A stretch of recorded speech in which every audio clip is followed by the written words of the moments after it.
শবে বরাতের রোজা রেখে কি করলাম সারাদিন এবং রান্না কি করলাম, কি আয়োজন করেছিলাম ইফতারের জন্য সেগুলো নিয়েই থাকতেছে আজকের এই ছোট্ট ব্লগটা। হ্যালো এভরিওয়ান, আসসালামু আলাইকুম। কেমন আছেন সবাই? আশা করি সবাই অনেক ভালো আছেন। আমরা যখন ছোট ছিলাম তখন দেখতাম শবে বরাতের আগের দিন, শবে বরাতের দিন এবং শবে বরাতের পরের দিন কিন্তু আমরা আম্মুরা রোজা রাখতো। সেই অনুযায়ী কিন্তু আমরাও রোজা রাখি। কিন্তু শবে বরাতের আগে হালুয়া রুটি খাওয়ার খুবই প্রচলন ছিল। এখন কিন্তু সেটা আর দেখা যায় না। যুগের সাথে সাথে যেমন মানুষ পরিবর্তন হচ্ছে, তেমনি কিন্তু রীতিনীতি বিভিন্ন প্রথারও প্রচলনগুলো মুছে যাচ্ছে আমাদের সমাজ থেকে। এইটা ছিল শবে বরাতের পরের দিনকার একটা ব্লগ। সেদিন আমার আম্মু মাংস রান্না করেছিল এবং আলু ভর্তা করার জন্য ছোট ছোট যে আলুগুলো ছিল, এখন তো দেশি আলু অনেকটাই বাজারে পাওয়া যাচ্ছে, আর এই ছোট আলুটা ভর্তা করলে কিন্তু অনেক বেশি ভালো লাগে। তো আমি আম্মুকে সাহায্য করার জন্য আমার যে মিনি কিচেন আছে ওই জায়গাতে আম্মুকে আলুটা সিদ্ধ করে দিচ্ছিলাম। কারণ আমাদের পরিবারে আমরা 3জন সদস্য রোজা ছিলাম, বাকি আরো 2জন সদস্য আছে তারা রোজা ছিল না। তাদের জন্য কিন্তু দুপুরের রান্না এবং রাতকার রান্না, রাতে তো আমরাও আবার খাবো, এই জন্য রান্না করতেছিল আম্মু। তো অন্যদিকে ভাবলাম যে বিকেল তো হয়ে এসেছে, তাহলে আমি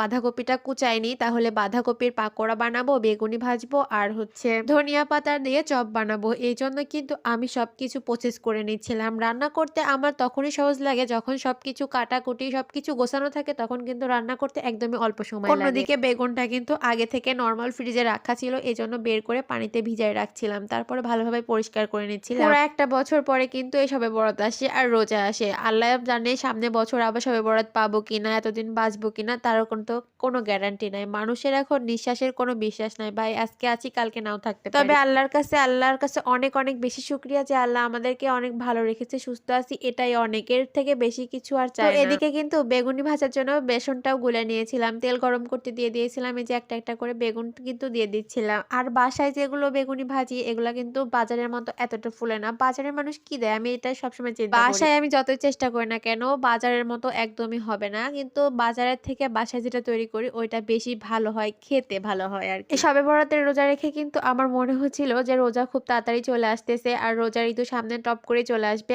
আমার তো রোজা আসলে মনে হয় যে কত বেশি আনন্দ হয়, মানে কয়েকদিন পরে ঈদ আসবে এইটা শুধু মনের মধ্যে হতে থাকে। এখন তো আবার শবে বরাত পার হয়ে গেলে সামনে চলে আসতেছে নির্বাচন, তারপরে আবার রোজা, তারপরে আবার রোজার ঈদ, অনেকটা বেশি আনন্দ হবে আমার মনে হয়। আর আমার তো যে কোনো একটা অকেশন পাইলেই হয়েছে, অনেক বেশি ভালো লাগে। তো এখানে বেশ সময় নিয়ে আমি অনেকগুলো বেগুনি ভেজেছি, কারণ আমার বাসায় সবাই অনেক বেগুনি পছন্দ করে। কিন্তু বেগুনি ভাজা শেষ করতে করতে দেখি ভাইয়া বাজার থেকে আবার বেগুনি, আলুর চপ, তারপরে ছোলা ভুনা এগুলো সব কিনে নিয়ে এসেছে। তো ভালোই হলো, আমিও এদিকে তৈরি করছিলাম, এদিকে কিন্তু আবার যে ধনিয়া পাতার যে চপটা বানাতে চাইছিলাম, এটা ছোটবেলায় আমার অনেক বেশি ভালো লাগতো। বাজারে বা কোনো জায়গায় বিক্রি করলে কিন্তু তখন কিনে খেতে অনেক বেশি ভালো লাগতো, এখন তো নিজে হাতে তৈরি করতে পারি। এদিকে আসরের আজান কিন্তু পার হয়ে গেছে, এই জন্য আমি তাড়াহুড়ো করতে